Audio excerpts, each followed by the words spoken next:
सुप्रभात।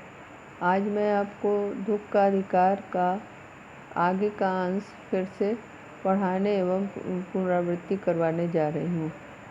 अब तक आपने पढ़ा कि एक बुढ़िया जिसका बेटा मर चुका है, सांप के डसने से वह अपना सब कुछ दे करके ओझा को बुला लाती है और झाड़ फूँक करवाती है, और फिर भी उसका बेटा बचता नहीं है।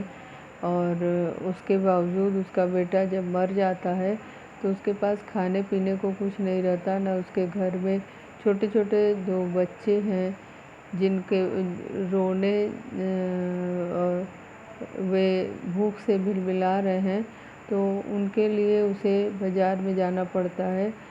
और उसकी उस दीन हालत को लोग हंसी का एक मुद्दा बनाते हैं और उसको हंसी का पात्र बनाते हुए उस पर छीटाकशी करते हैं, उल्टी सीधी बातें करते हैं, उसके लिए बुरा भला बोलते हैं। तो यहाँ पे उसके बच्चे के मरने के बाद की बात आगे हम पढ़ाएंगे। उसके मृत्यु के पश्चात जो है बुढ़िया वहाँ पे जब लड़का मर जाता है तो दान दक्षिणा में उसके घर में जो कुछ बचता है वह अपने ओझा को दे देती है। और समाज की ये परंपरा, ये विडंबना है कि हम जिंदा होने पर भले ही नए कपड़े न पहने, पर मुर्दा मर जाने पे नए कपड़े देकर ही विदा करने का रिवाज है। इस रिवाज पर भी कवि ने लेखक ने व्यंग किया है। कहते हैं, जिंदा आदमी नंगा भी रह सकता है, परंतु मुर्दे को नंगा कैसे किया जा सकता है। उसके लिए तो बजाज की दुकान से नया कपड़ा लाना ही होगा, चाहे उसके लिए माँ को हाथों के छन्नी कंगना ही क्यों न माँ के हाथ के छन्नी कंगना ही क्यों न बिक जाए। यहाँ पे लेखक ये कहते हैं कि बजाज का अर्थ होता है, कपड़े के दुकान वाले को बजाज कहते हैं। तो वो भले ही अपना सारा कुछ बेच के हाथ का जो थोड़ा बहुत बचा कुचा जेवर है, आभूषण है, उसको बेच के बजाज के पास से यानी कपड़े के दुकान वाले के पास से कपड़ा ले आएगी कफन के लिए, तभी वह अपने बच्चे को विदा कर सकती है। ये समाज की जो विडंबना है, समाज की जो परंपरा है, ये बड़ी ही बुरी है। ये इसी को लेखक ने यहाँ पे बताया है। इस दुखद परंपरा का चित्रण यहाँ पे उन्होंने किया है। उनके चाहे इसके लिए भले ही उसके पास कुछ हो न हो, परंतु उसको इस परंपरा का, इस रिवाज का पालन करना ही है। भगवाना परलोक चला गया, घर में जो कुछ चूनी भूसी थी सो उसे विदा करने में चली गई। बाप नहीं रहा तो क्या, लड़के सुबह उठते ही भूख से बिलबिलाने लगे। यहाँ पे बिलबिलाने लगे का अर्थ है भूख से तड़पना। बिलबिलाने लगे का अर्थ है भूख से तड़पना। तो भूख से वे तड़पने लगे। उनके पास खाने के लिए कुछ भी नहीं था। उनको दादी ने उन्हें घर में जो खरबूजे थे उसको उन्होंने दिया, और लेकिन बहू जो है वो बहू बुखार से तप रही थी, उसका बदन बुखार से तप रहा था। अब उसके पास बाज़ार में जाकर बैठने के सिवा कोई चारा नहीं था। उसका बेटा मर चुका था, इसीलिए बुढ़िया को कोई कुछ भी उधार नहीं देता, क्योंकि उसका एक ही बेटा था। उस इकलौते बेटे के मर जाने पर उसका उधार वापस न मिलने की चिंता से कोई उसे उधार देने के लिए तैयार नहीं था। ऐसी अवस्था में बुढ़िया करे तो क्या करे, उसके पास कोई चारा नहीं था। और फिर वह दुकान में जाकर, बाज़ार में जाकर बैठती है उन खरबूजों को लेकर बेचने के लिए। बुढ़िया रोते रोते और आंखें पोंछते पोंछते भगवाना से बटोरे हुए खरबूजे डलिया में समेटकर बाज़ार की ओर चली, और उसके पास चारा ही क्या था। यहाँ यही उसकी बेचारगी, उसकी दीनता का वर्णन है कि उसके पास और कोई रास्ता नहीं था और वह रोते हुए उन खरबूजों को लेकर अपनी आंसू अपने पोंछते हुए वह चली जाती है, बाज़ार जा कर के बैठती है। बुढ़िया खरबूजे बेचने का साहस करके आई थी, परंतु सिर पर चादर लपेटे, सिर को घुटने पर टिकाए वह फपक फपक कर रो रही थी। फपक फपक कर रोना, इसका अर्थ है फूट फूट कर रोना। फपक फपक कर रोने का अर्थ है फूट फूट कर रोना। वह फूट फूट कर रो रही थी क्योंकि उसके पास तो कोई चारा ही नहीं था। कल जिसका बेटा चल बसा, आज वह बाजार में सौदा बेचने चली है। हाय रे पत्थर दिल। लेकिन लोग उसके दुख का क्या माने। लोग उसके अंतर में क्या चल रहा है, कौन सा मानसिक संघर्ष उसके दिल में चल रहा है, इसका उसके बाहरी लोगों को क्या पता। वे जो है उसे पत्थर दिल मानते हैं। पत्थर दिल का अर्थ है कठोर दिल वाली। उसे ऐसा मानते हैं कि वे बड़ी कठोर दिल वाली है और वह जो है पैसा न होने के कारण, अपनी मजबूरी के कारण वह बाज़ार जाती है, परंतु उसे लोग मानते हैं कि उसके बच्चे के मौत का उसके अंदर कोई प्रभाव, उसके मन पर कोई प्रभाव नहीं है और वह सामान बेचने जाती है। उस पुत्र वियोगिनी के पुत्र का अंदाज़ा लगाने के लिए पिछले साल अपने पड़ोस के पुत्र की मृत्यु से दुखी माता की बात सोचने लगा। लेखक कहते हैं कि उस औरत को उस तरह से रोता बिलखता देख करके उनके बारे में पहले वह बाज़ार के लोगों से जानता है और उसके पश्चात जब उसे बात पता चल जाती है तो उसके दुख का अंदाज़ा वह उससे लेता है जब वह उसे अपने घर के पास की एक अधेड़ महिला की याद आती है जिसका बेटा मर चुका था और उसके दुख से वह इसकी तुलना करता है और तब वह इसका अंदाज़ा लगा पाता है। पिछले साल उसके पड़ोस के पुत्र की मृत्यु से दुखी माता की बात सोचने लगा। लेखक अपने मन में अपने घर के बगल की जो अधेड़ महिला थी उसके बारे में सोचने लगता है और उसे उस दुखी माता की याद आती है जो कि अपने पुत्र के वियोग से बार बार बेहोश हो जाती है। संभ्रांत महिला पुत्र की मृत्यु के बाद 2.5 मास तक पलंग से उठ न सकी। यहाँ देखिए आप कि दुख किसी के लिए बहुत ज़्यादा और किसी के लिए बहुत कम है। वह उसका दुख मात्र अनुभव तो सभी करते हैं, परंतु यहाँ धनी लोगों का अनुभव एक दूसरा अनुभव है और गरीब का अनुभव एक दूसरा अनुभव है।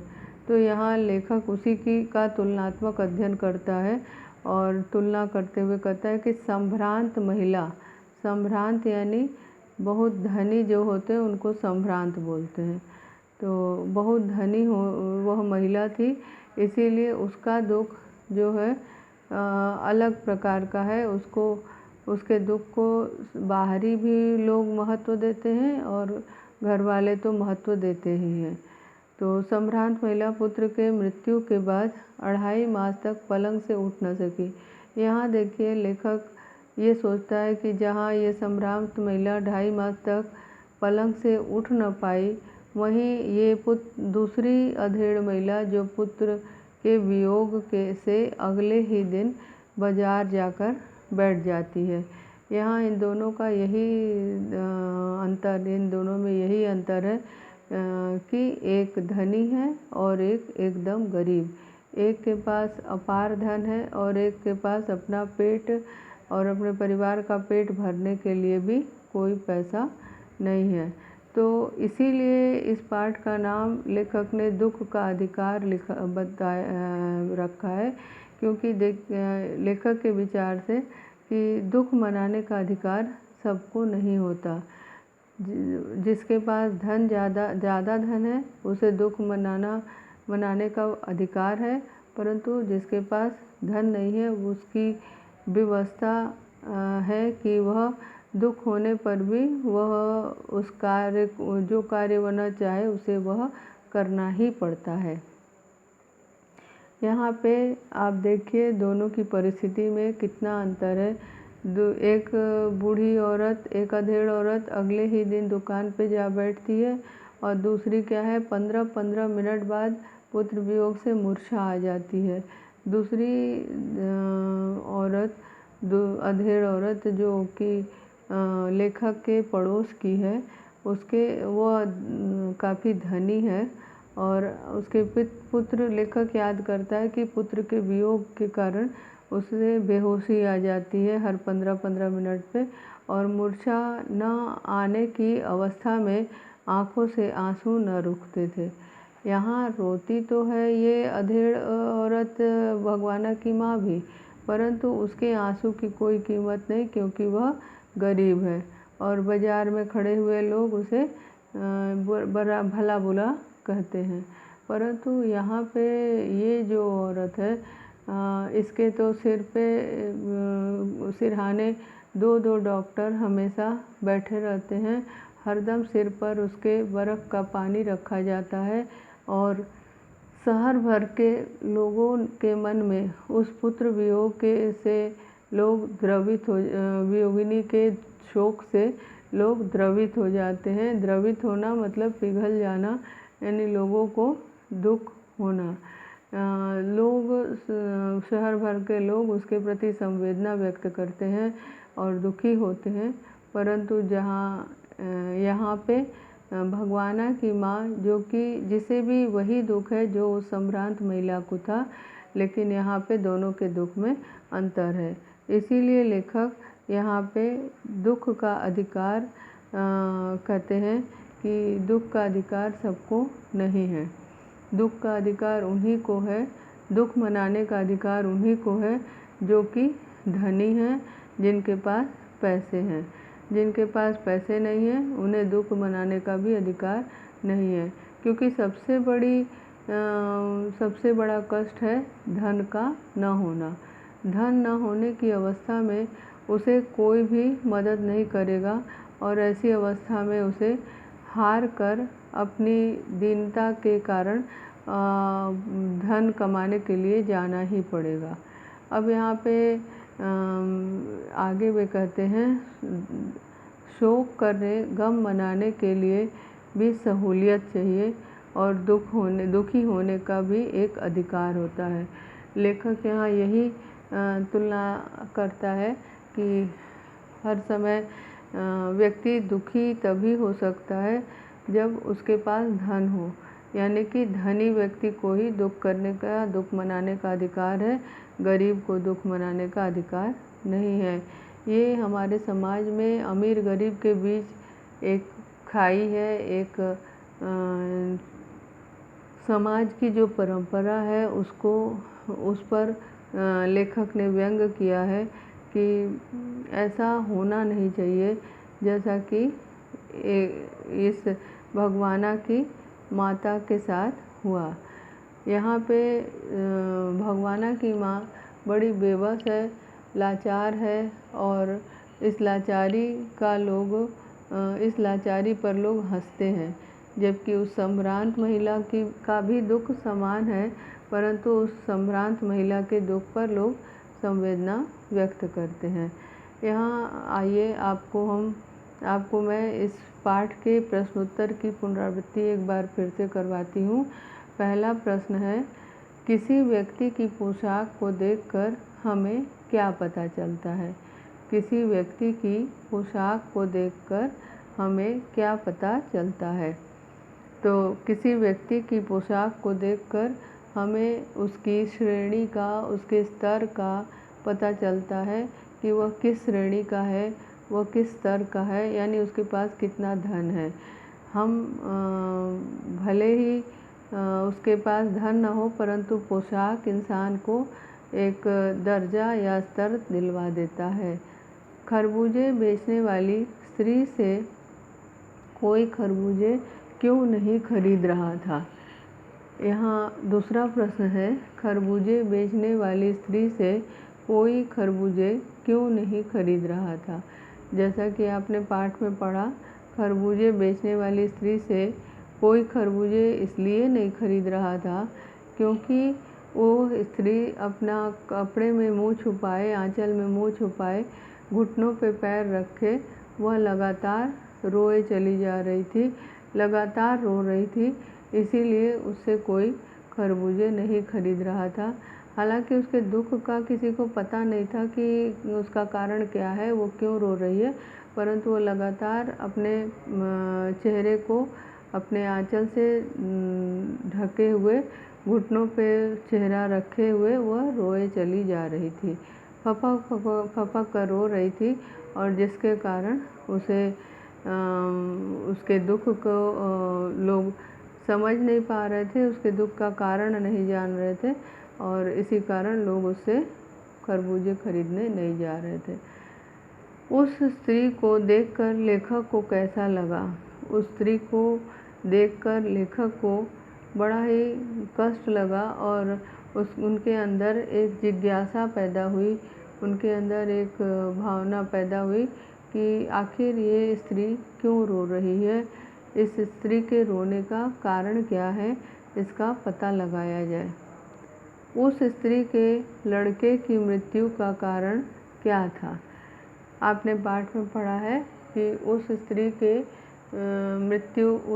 के लड़के की मृत्यु का कारण है सांप का डसना। उस स्त्री के लड़के को सांप ने डस लिया था और जिसके कारण उसकी मृत्यु हो गई थी। जब वो खेत में जा कर के खरबूजे चुन रहा था तो गीली मिट्टी के तरावट में एक सांप आराम कर रहा था, जिसके कारण जिस पे उस बच्चे का भगवाना का पैर पड़ गया और उसी कारण उस भगवाना को सांप ने डस लिया और उसकी मृत्यु हो गई। बुढ़िया को कोई भी क्यों उधार नहीं देता? बुढ़िया एक गरीब स्त्री थी और उसका एकमात्र कमाऊ बेटा सांप के डसने से मर चुका था, और उधार वापस न करने के कारण, उधार चुकता न होने के कारण कोई उधार उसे नहीं देता था कि वह उसका कमाऊ बेटा अब नहीं रहा तो वो उधार चुकता नहीं कर पाएगी। अगला प्रश्न है, मनुष्य के जीवन में पोशाक का क्या महत्व है? मनुष्य के जीवन में पोशाक का अत्यंत महत्व है। पाठ में भी हमने पढ़ा और ऐसे अपने आम जीवन में भी हम देखते हैं कि पोशाक का जीवन में बहुत महत्व है। पहले पैराग्राफ में, पहले अवतरण में लिखा है कि इस पाठ के पहले अवतरण में लिखा है कि जब हम पोशाक ही हमारे लिए बंद रास्ते खोल देता है और कभी कभी हमारा बिगड़ा हुआ काम बन जाता है और कभी कभी बना हुआ काम बिगड़ जाता है। पोशाक ही इसके पीछे एकमात्र कारण है। यदि हम अच्छे कपड़े पहन के जाएं तो लोग हमारे प्रति अच्छा विचार रखते हैं और हम अपने कार्य में सफल हो जाते हैं, हमारे कार्य बन जाते हैं। जबकि यदि हम अच्छे कपड़े पहन के नहीं जाएं तो उसका प्रभाव ऐसा नकारात्मक पड़ता है कि हमारा बनता काम बिगड़ जाता है। तीसरा है, लेखक उस स्त्री के रोने का कारण क्यों नहीं जान पाया? लेखक उस स्त्री के रोने का कारण इसलिए नहीं जान पाया क्योंकि यहाँ भी पोशाक ही एक बाधा का कार्य करती है, क्योंकि पोशाक जो है इंसान को एक दर्जा दिलाती है, एक स्तर दिलाती है समाज में। और यदि वो अच्छे कपड़े पहनकर और एक सड़क पर बैठी स्त्री के बारे में पूछना चाहे तो लोग उसके बारे में क्या सोचेंगे, ये सोचकर वह उस रोने वाली स्त्री के रोने का कारण, उस बुढ़िया के रोने का कारण नहीं पूछ सका कि उसे इस बात से संकोच हो रहा था कि वह अच्छे कपड़े पहने उस सड़क पर बैठी औरत के पास जा कर के उससे पूछेगा तो लोग उसके बारे में क्या सोचेंगे। इसी कारण वह उस स्त्री के रोने का कारण नहीं जान पाया। भगवाना अपने परिवार का निर्वाह कैसे करता था। भगवाना 1.5 बीघा जो ज़मीन थी उसी पे फल और सब्जी उगाता था और उसी को बाज़ार में बेचकर अपने परिवार का निर्वाह करता था। लड़के की मृत्यु के दूसरे ही दिन बुढ़िया खरबूजे बेचने क्यों चल पड़ी।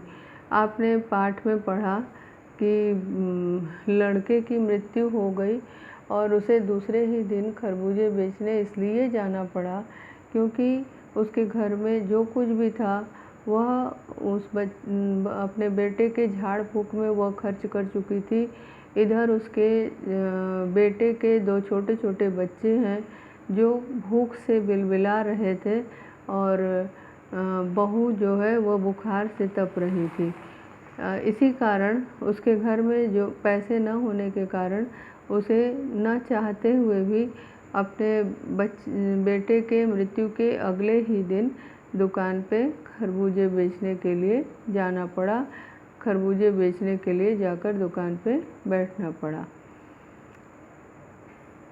बुढ़िया के दुख को देखकर लेखक को अपने पड़ोस की संभ्रांत महिला की याद क्यों आई। बुढ़िया को रोता देख करके लेखक को अपने पड़ोस की संभ्रांत महिला की याद इसलिए आई क्योंकि उन दोनों के दुख का कारण एक ही था। संभ्रांत महिला का भी बेटा गुजर चुका था और इस बुढ़िया के का भी बेटा गुजर चुका था और दोनों के रोने या दोनों के दुखी होने का कारण एक ही था, परंतु दोनों के स्तर का अंतर होने के कारण एक को दुख मनाने का अधिकार था और दूसरे को नहीं था। और यही कारण था कि लेखक को अपने पड़ोस की संभ्रांत महिला की याद आ गई। अगला प्रश्न है, बाजार में लोग खरबूजे बेचने वाली स्त्री के बारे में क्या क्या कह रहे थे, अपने शब्दों में लिखिए। आपने पढ़ा है पाठ में कि बाजार में लोग खरबूजे बेचने वाली स्त्री के बारे में कह रहे थे कि इसको ये जो है ये खाली पैसे से ही इनको मतलब है, इनके लिए परिवार, इनके लिए रिश्ता, बेटा बेटी, पति पत्नी आदि का कोई महत्व नहीं है, इनके लिए केवल रोटी का टुकड़ा ही सब कुछ है। और ये बेहया औरत किस प्रकार से इसका बेटा मर गया और अगले ही दिन ये दुकान पर आ बैठी। दूसरे इसके बारे में कहते हैं कि उसे मतलब इतना तो सोचना चाहिए कि उसे सूतक लगा है और उसके सूतक लगे होने के कारण जो कोई भी उससे खरबूजे खरीदेगा, उसके खरबूजे खाएगा, उसे भी उसका धर्म ईमान नष्ट हो जाएगा और उसको इस प्रकार ऐसा करने का कोई अधिकार नहीं है। उसे तो कम से कम अपना नहीं पर अब और लोगों के धर्म और ईमान का ख्याल रखना चाहिए। उसे इस सूतक में इस प्रकार खरबूजे बेचने के लिए नहीं आना चाहिए।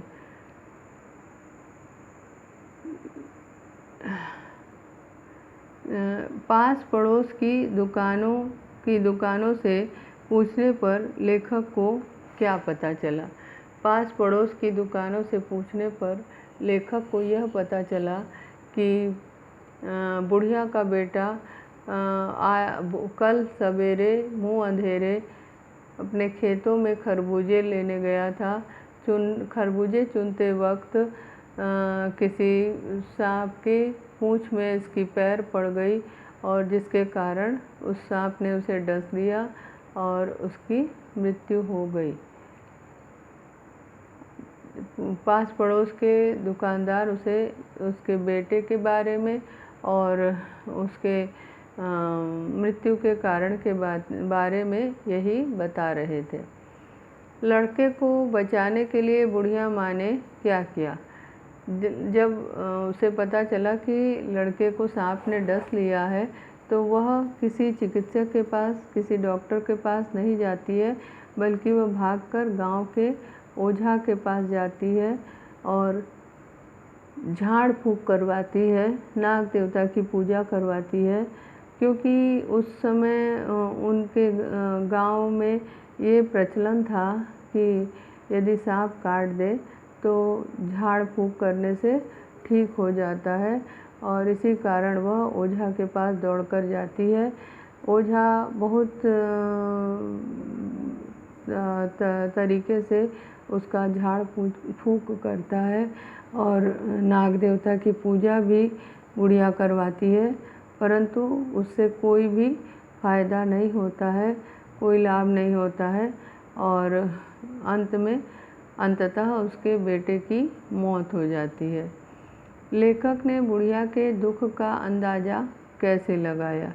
लेखक ने बुढ़िया के दुख का अंदाज़ा अपने पड़ोस की जो संभ्रांत महिला थी उसके दुख से तुलना करके लगाया। उसे अपने पास के, अपने पड़ोस की वो संभ्रांत महिला याद आ जाती है जिसके बेटे की मौत हो गई थी, और वह बेटे की मौत से वह बार बार के दुख से वह बार बार बेहोश हो जा रही थी। 15-15 मिनट में वह बेहोश हो जा रही थी और लोग उसके सिर पे 2-2 डॉक्टर, उसके बेटों ने उसके लिए 2-2 डॉक्टर का इंतज़ाम कर लिया था, जो कि सिरहाने बैठे रहते थे और उसका इलाज करते थे। उसके सिर पर बर्फ़ की पट्टियाँ रखी जाती थी और फिर भी वह हर 15 मिनट पर बेहोश हो जाती थी। उसको याद करके लेखक ने इस बुढ़िया के दुख का अंदाज़ा लगाया। इस पाठ का शीर्षक दुख का अधिकार कहाँ तक सार्थक है, स्पष्ट कीजिए। इस पाठ का शीर्षक दुख का अधिकार पूर्णतः सार्थक है। इससे हमें ये समझ में आता है कि दुख का अधिकार उन्हीं को है जो कि सामर्थ्यवान हैं, जिनके पास धन संपत्ति है। गरीब को दुख मनाने का अधिकार नहीं है, क्योंकि वे तो गरीब हैं। उनके लिए पेट भरना, गुजारा करना ही सबसे बड़ा उनके सामने प्रश्न है, और उनके जीवन का सबसे बड़ा लक्ष्य है कि वे किस तरह से अपना एवं अपने परिवार का भरण पोषण करें, उसका पालन पोषण करें। और इसी कारण दुख का अधिकार उन्हें नहीं है। चाहे उन्हें कितनी भी परेशानी हो, कितना भी कष्ट हो, उन्हें दुख नहीं बनाना है, क्योंकि दुख मनाने का समय तो दुख मनाने का अधिकार तो केवल साधन संपन्न लोगों को ही है। जिनके पास कोई साधन नहीं है उन्हें दुख मनाने का भी अधिकार नहीं है।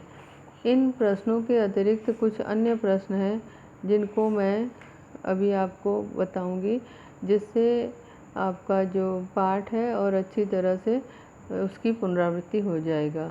किस आधार पर हमारे समाज में व्यक्ति का स्तर निर्धारित होता है? किस आधार पर हमारे समाज में व्यक्ति का स्तर निर्धारित होता है?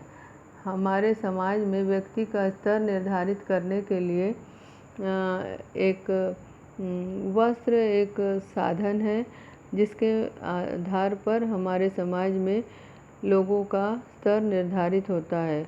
उसकी पहचान पोशाक से ही होती है, क्योंकि उससे ही उसकी पहचान होती है, उसका स्तर, उसका दर्जा निश्चित होता है। इसके बाद है पोशाक कब बंधन बन जाता है और कब अड़चन और बंधन बन जाता है। पोशाक तब बंधन और अड़चन बन जाता है जब वह धनी हो और वह झुक कर किसी अपने से छोटे का दुख जानना चाहे और दुख के कारण को जानना चाहे, तब पोशाक बंधन या अड़चन बन जाता है। यहाँ पे अगला प्रश्न है, बुढ़िया के साथ लोग किस प्रकार का व्यवहार कर रहे थे? बुढ़िया के साथ लोग, जब बुढ़िया घुटने पे मुँह छिपाए रो रही थी, तो आसपास के बाज़ार में खड़े लोग उसके दयनीय स्थिति से अनजान बनकर उसकी हंसी उड़ा रहे थे, उसको धिक्कार रहे थे और तरह तरह की बातें कर रहे थे। लेखक ने बुढ़िया के दुख का कारण किस प्रकार पता लगाया? लेखक ने बुढ़िया के दुख का कारण इस प्रकार पता लगाया कि वह दुकान में गया और बाज़ार में जो खड़े लोग थे उन लोगों से पूछा कि ये बुढ़िया क्यों रो रही है। उनके पूछने पर लोगों ने बताया कि इस बुढ़िया के एकमात्र बेटे को सांप ने काट लिया है और जिसके कारण उसकी मृत्यु हो गई है और इसी कारण यह बुढ़िया इतना दुखी है। अगला प्रश्न है कि जिंदा आदमी नंगा भी रह सकता है, परंतु मुर्दे को नंगा कैसे विदा किया जाए? ये पाठ की पंक्ति है, इसका आशय स्पष्ट करना है। इस प्रस्तुत पंक्ति का आशय है कि जिंदा व्यक्ति तो भले नया कपड़ा पहने या न पहने, परंतु हमारे समाज की यह परंपरा है कि मुर्दे को हम नया कफन पहनाकर ही वापस उसे भेजते हैं। और इस समाज की इस परंपरा पर लेखक ने व्यंग किया है कि ये रूढ़िवादी परंपरा है और इसको हमें नहीं मानना चाहिए।